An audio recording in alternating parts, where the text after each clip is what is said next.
Het stroom van Skielge is namelijk bepaald net vlak. Terug de Huddewien van de laatste weken binnen de stootdunenvormen van wel een meter heeg. En een kuientocht in het Sjuster is dan wel gevaarlijk. Dat moet dus opgelost worden. We zijn een baan aan het schuiven, want we hebben morgenavond de viewtour, dus een nachtwandeling zeg maar. En we hebben heel veel stuifduinen. Dus we gaan een baan maken zeg maar, waardoor de mensen vlak kunnen lopen. Want anders gebeurt er ongelukken? Ja, anders komt het niet goed. Je kan het 's nachts niet zien. De kuientocht staat bekend om zijn vuren onderwijs, maar dat maait dit hier net. Het is namelijk zo droeg dat de kans op brand te grut is. Ja, deze week baande een grutstuk duin op Vlieland aan na een oefening van de luchtmacht. Het paad op het strand wordt dan ook met lampjes verlichten. En onderwijs is er allerhande keus te zien.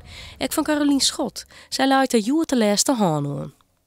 Ik denk dat ze met de eerste blik zien ze blauwachtige vlekjes.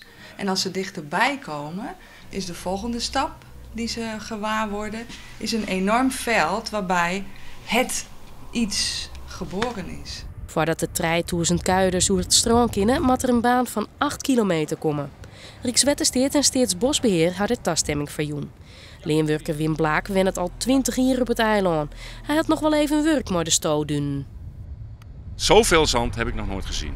Zoveel duintjes. Vind je het net schande om dat nou voor te schouwen? Nee, want het komt volgend jaar licht op de weer.